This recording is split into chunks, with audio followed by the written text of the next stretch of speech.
My parents said, "The family reunion is for real family, you're not invited." So I nodded quietly, left without drama, and revoked access to the $500,000 beach house I owned where they'd planned to celebrate. Welcome, family. If this story touches your heart, show some love by subscribing and letting us know where you're watching from. Now let's go on with the story. I was reviewing quarterly reports when my phone buzzed. Mom's name flashed across the screen and I smiled before answering. "Hey, Mama. Kennedy, we need to talk about the reunion." Her voice carried that tight edge I'd learned to recognize over 33 years. "Your father and I have been discussing it and we think it's best if you sit this one out." My pen stopped mid-signature. "Sit it out? Mama, I already requested time off. I bought new outfits for the kids. This reunion is for real family, Kennedy." The words landed like ice water. "Blood family. You understand." I understood, all right. I'd understood since I was 7 years old, standing in their kitchen, listening to whispered conversations about the adoption situation and doing the right thing. I'd understood every Christmas when my brother Aaron got the expensive gifts while I got practical ones. I'd understood at graduations, promotions, every milestone where their pride felt performative. "The beach house," I said slowly. "My beach house. Where you plan this reunion." "Well, yes. We already sent invitations with that address. Everyone's so excited. But Kennedy, this is about preserving our family legacy. You have to understand our position. Your Aunt Gloria asked why we're including you in family photos, and honestly she has a point. People get confused." My hands trembled.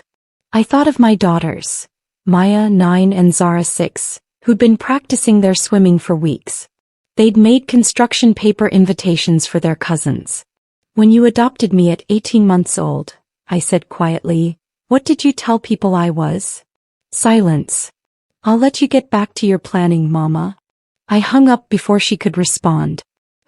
I sat in my corner office overlooking the city, but I wasn't seeing the skyline. I was 7 again, hiding behind the bathroom door.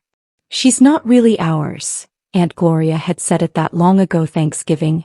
"I mean, bless Patricia and Ron for taking her in, but you can't manufacture bloodlines." My mother, Patricia, had laughed. Actually laughed. "Oh, Gloria, stop. Kennedy's fine. She knows she's lucky we chose her." Lucky. That word had followed me everywhere. I was lucky when Aaron got the college fund while I worked 3 jobs for my state school education. Lucky when they co-signed his first apartment but couldn't risk it for mine. Lucky when they threw him a $30,000 wedding while giving me $3,000 and helpful suggestions about courthouse ceremonies. I'd bought my beach house 3 years ago with my first big bonus as a senior financial analyst. 6 bedrooms, ocean view, wraparound porch. I'd imagined family gatherings. My daughters running through the halls with cousins. Building the belonging I'd craved. I'd handed my parents the spare keys last summer. "For whenever you want to visit. It's your place too." Mom had cried. "You've always been so generous, Kennedy. So thoughtful." I'd felt warm then. Now I opened my laptop and pulled up the property management portal. My cursor hovered over the access codes. My phone buzzed. "Aaron, Mom told me about the reunion thing. It's complicated. You know how the old folks are. Don't make it weird. Don't make it weird." 33 years of swallowing hurt so I wouldn't make it weird. My office door opened. My colleague Jennifer poked her head in. "You look like you've seen a ghost. Everything okay?" "Just family stuff," I said. "The reunion you've been talking about?" "Something like that." I drove home in a fog, my mind replaying every family moment through a new lens. Or maybe not new, maybe I'd always seen it but chose blindness over truth. My phone erupted with notifications. The family group chat. "Aunt Gloria, so excited for the beach reunion. Patricia, you and Ron raised such a successful son. That house is gorgeous." My stomach twisted. They thought Aaron owned it. "Mom, we're so blessed. Can't wait to see everyone. The house fits 30 people comfortably." "Cousin Elaine, Aaron really did that. Love to see black excellence. When we staying?" "Uncle Charles, July 15th to 22nd? I'm clearing my calendar. Beach week with the Real Day family. The real day family. I pulled into my driveway and sat in the car watching my daughters play in the front yard. Maya was pushing Zara on the tire swing my husband Jared had built last month. Their laughter cut through the sealed windows. Jared emerged from the house, saw my face, and his expression shifted immediately. He opened my car door. "Kennedy, baby, what happened?" I couldn't speak. I just handed him my phone. His jaw tightened as he scrolled. "They think I own the house. And the reunion." His voice dropped. "Tell me they didn't. They uninvited me, Jared. Said it's for real family only. Blood family." The words tasted like poison. Then they asked to keep using my house for it. "Your house. The house you saved for. The house you bought." He was furious now, that quiet fury that meant he was truly hurt for me. "Kennedy, what are you going to do?" I watched my daughters. Beautiful brown girls who'd never know the ache of being the outsider in their own family. "I'm going to protect them," I said. "I'm done making it easy." That evening I made the girls' favorite dinner. Fried catfish, mac and cheese, collard greens. Comfort food for the discomfort I carried. Jared kept watching me with concern. "Mommy, why aren't you eating?" Maya asked, her fork paused mid-bite. "Just thinking, sweet girl." "About the beach trip?" Zara's eyes lit up. "Are we leaving soon?" I packed my goggles. My heart cracked. "Baby, about that trip." "Kennedy." Jared's hand covered mine. "Let's talk after dinner." But Maya was too smart, too observant. "Grandma said something mean, didn't she?" I met my daughter's eyes. 9 years old and already reading the room like a grown woman. "Why would you think that, honey?" "Because you get quiet like this after you talk to her. Like you're sad but pretending not to be." She put her fork down. "Daddy says we should always tell the truth." "So what's the truth?" Jared and I exchanged looks. We'd raised them to be honest, to stand up for themselves, to recognize their worth. How could I model anything less? "Grandma said the family reunion is only for blood relatives," I said gently. "So we're not invited."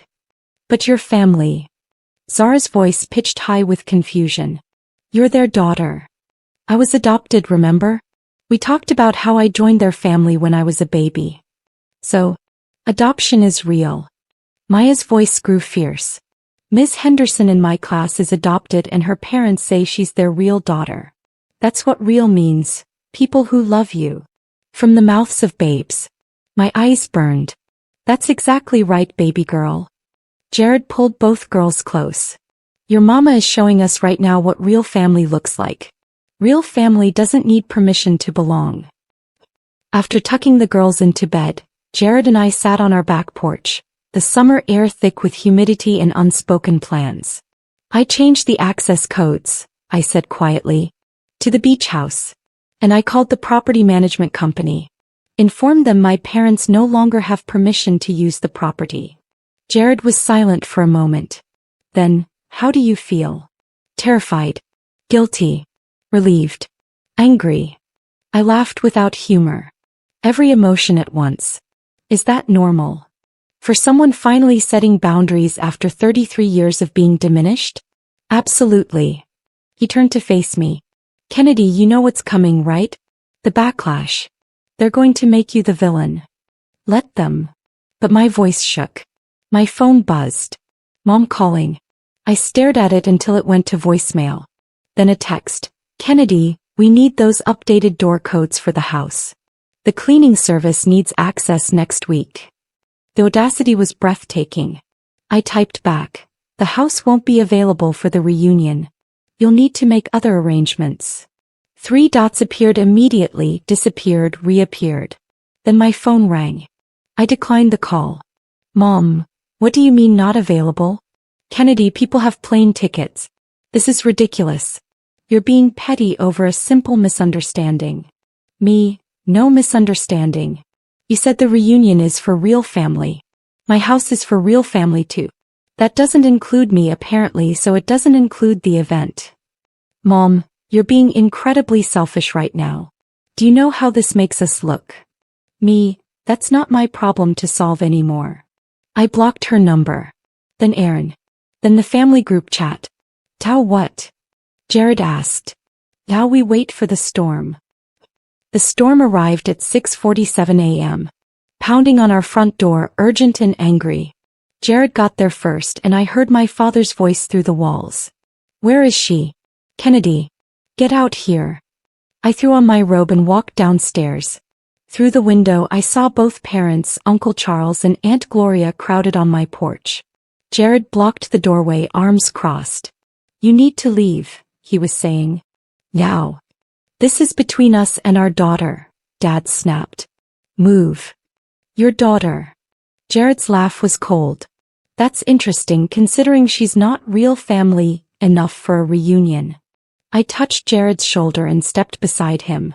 What do you want? Mom's face was blotchy with rage. You changed the locks. On family property. My property. My name on the deed. My money. My locks. After everything we've done for you. Aunt Gloria shrieked. We took you in when nobody wanted you. Fed you, clothed you, gave you a name. You did the bare minimum required by adoption law, I said calmly, though my heart hammered. And you've held it over my head for 33 years. This is about that comment. Mom jabbed her finger at me. You're punishing us for one comment. You've always been too sensitive. One comment. My voice rose. You mean the one where you told me I'm not real family? Or the 1,000 comments before that? The different treatment? The lower expectations? The constant reminder that I should be grateful for scraps. We gave you opportunities. Dad shouted. You gave Aaron opportunities. You gave me leftovers and called it generosity. Uncle Charles stepped forward. 32 people have travel plans, little girl. Hotels are booked. Flights are paid. You're going to ruin this reunion over your hurt feelings. No, I said. You're going to ruin it by insisting I fund an event I'm not welcome at. We need a family meeting, Aaron said through my Ring doorbell camera 2 days later. Please, Kennedy. Just hear us out. Against my better judgment, I agreed. They arrived at 2 p.m., all of them. Parents, Aaron and his wife Shauna, aunts, uncles, cousins. 15 people crammed into my living room, sitting on furniture I'd bought, drinking water I'd provided. The irony wasn't lost on me. Thank you for agreeing to this, Mom began, her voice taking on that saccharine tone she used when she wanted something. We've all talked and we realized there was a miscommunication. Miscommunication, I repeated flatly. Yes. What I meant was, she glanced around for support. What I meant was, with so many people coming, we thought maybe you'd prefer a quieter reunion. You and Jared and the girls, you're so private. We didn't want you to feel overwhelmed. The lie hung in the air like smoke. So when you said, this reunion is for real family, blood family, you meant you were protecting my preference for privacy? Shauna, Aaron's wife, winced. She was new to the family, only married in 2 years. She'd always been kind to me, and now she looked distinctly uncomfortable. Kennedy has a point, Shauna said quietly. Patricia, you can't really spin that comment. It was pretty clear. Shauna, you don't understand the history, Aunt Gloria interjected. This family has been together for generations. Kennedy's parents, her real parents, they had drug problems. We saved her from that life. She should appreciate. Stop. My voice cut through the room. Stop right there. You don't talk about my birth parents. You know nothing about them except what the agency told you. We know enough, Dad said grimly. We know they couldn't care for you. We stepped up. You adopted a baby, I said. And you've used that act as leverage for 33 years. Well, I'm done. The house is mine. The answer is no. After everyone left, Aaron stayed behind. He stood in my kitchen, hands shoved in his pockets, looking younger than his 31 years. I told them this was wrong, he said quietly. Did you? I busied myself washing glasses. Because don't make it weird sounded a lot like, go along to get along. Kennedy, I'm sorry. Really. I've been thinking a lot about how they treat you versus how they treat me. He paused. It's not fair. It never has been. I stopped washing. Turned to face him. Then why didn't you say something? All these years, Aaron. Every time they gave you more, expected less, celebrated you louder. Why didn't you say something? His eyes glistened. Because I was scared. Scared that if I acknowledged it, I'd have to do something about it. And doing something meant risking their approval. He swallowed hard. I know that makes me a coward. Yes, I said simply. It does. The house, he continued. I didn't know they told everyone I owned it. When I found out, I corrected them. I told everyone it's yours, that you're the successful one who made senior analyst before 35. That you're the one who invested smart and bought property. And what did they say? That I was making them look bad. That I should let them have this one thing. He laughed bitterly. Except it's not their thing to have. It's yours. And I'm sorry I didn't defend you harder. I studied my brother, half-brother by their logic, full brother by my heart, and saw something new. Guilt. Shame. Recognition. Aaron, I love you. But I can't keep lighting myself on fire to keep everyone else warm. Not anymore. I know, he whispered. And honestly, I'm glad you're finally standing up. Someone needs to. The calls started coming from relatives I barely knew. Second cousins, great aunts, family friends who'd attended 2 reunions in 20 years but suddenly had opinions. You're tearing this family apart. Cousin Rachel sobbed into my voicemail. Over a house. It's just a house, Kennedy. Just a house.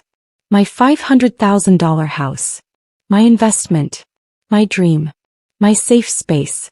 Uncle Charles sent a long text about respecting your elders and knowing your place. That phrase, knowing your place, said everything about how they saw me. Not as an equal but as someone beneath them in the family hierarchy. The adopted one who should be grateful and compliant. Then Aunt Beverly called. She was Dad's older sister, lived in Seattle, rarely came to events. Her voice was different from the others. Gentler, sadder. Kennedy. Aunt Bev. I heard what happened and I need to tell you something. She took a deep breath. When your parents adopted you, I told them they needed to love you the same as any biological child they might have. Your mama said, of course, Beverly, what kind of person do you think I am? But then Aaron came along and I watched them change. My throat tightened. You saw it. Everyone saw it, baby.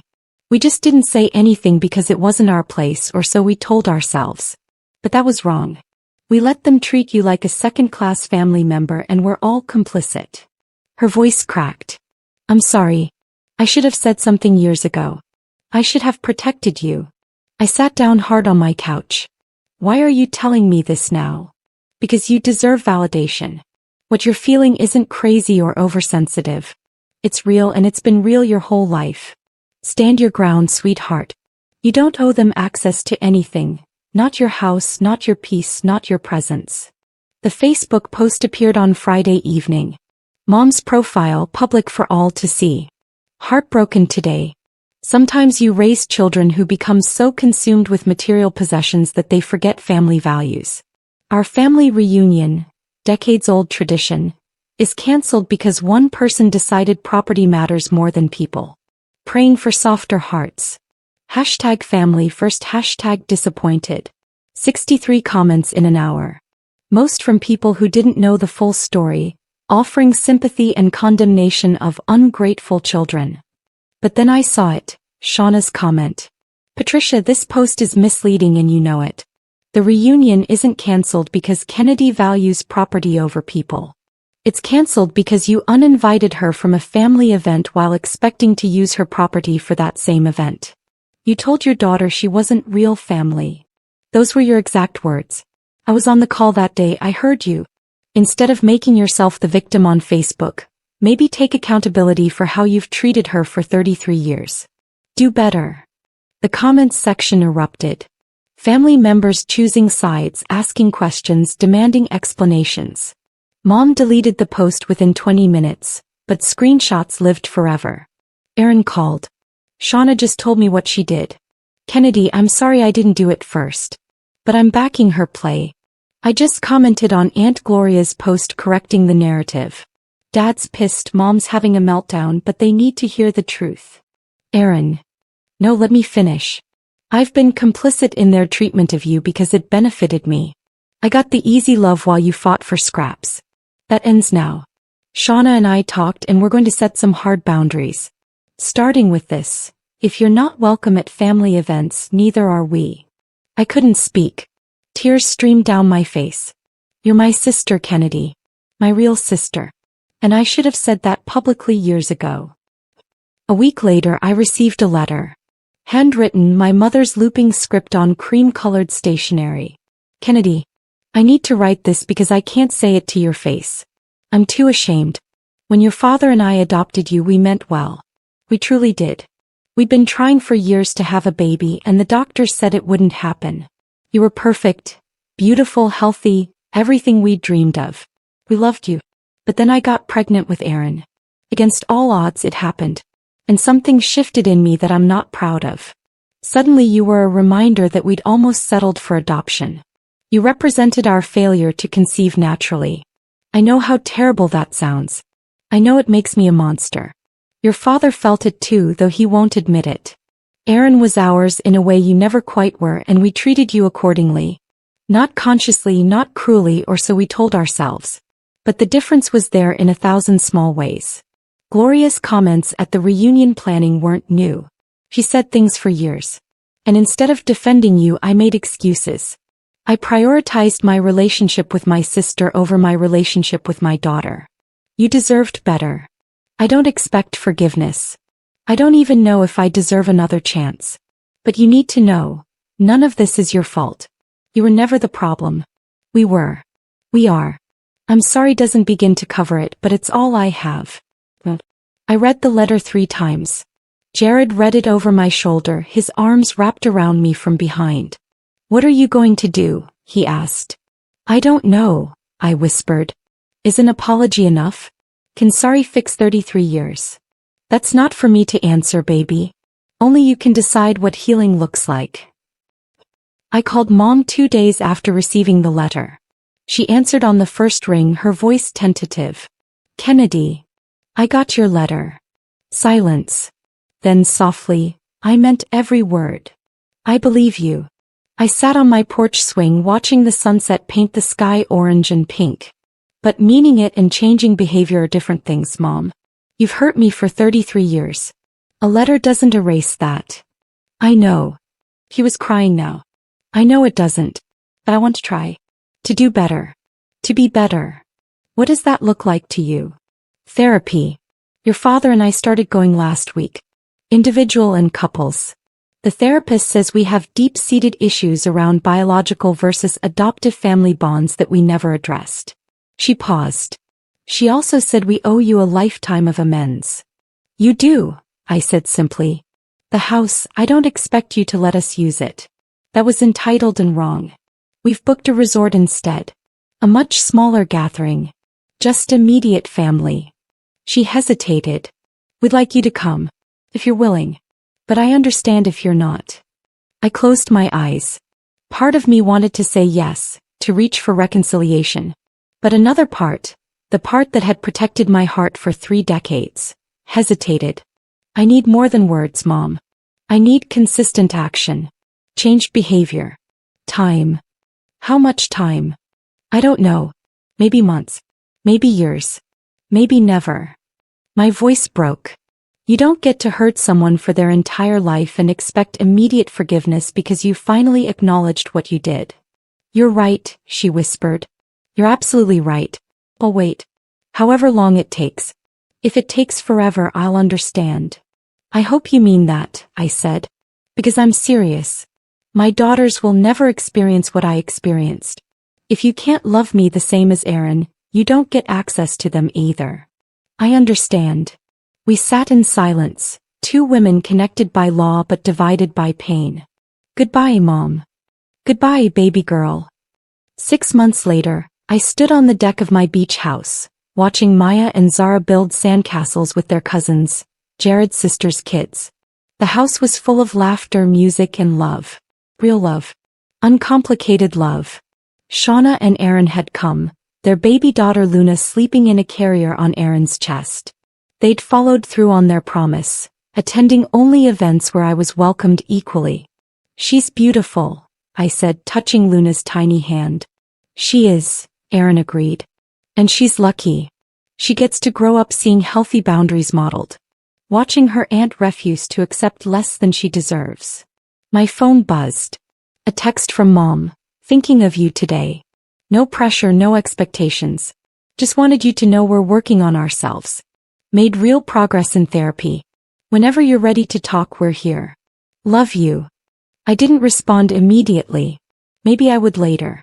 Maybe not. But for the first time that choice felt empowering rather than painful. You okay? Jared asked, sliding his arm around my waist. Yeah, I said, watching my daughters dance in the sand. I really am. I'd spent 33 years trying to earn a place in a family that should have given it freely. I'd contorted myself into smaller shapes, swallowed hurt, and accepted crumbs while calling it a feast. But standing in my house, my sanctuary, surrounded by people who loved me without conditions, I finally understood something crucial. Family isn't who shares your blood. It's who sees your worth and celebrates it. It's who stands beside you in storms and sunshine.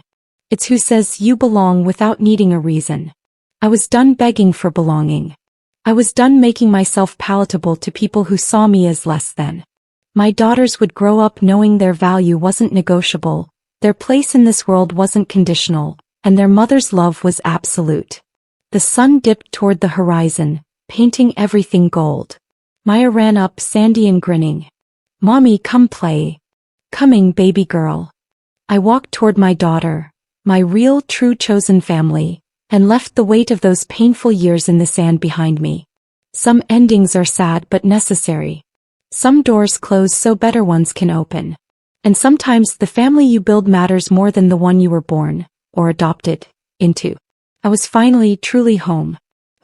If you've experienced family rejection or struggled with feeling less than, know this. Your worth isn't determined by how others treat you. Setting boundaries isn't selfish. It's self-preservation. And sometimes, the bravest thing you can do is walk away from people who refuse to see your value. You deserve better. Always.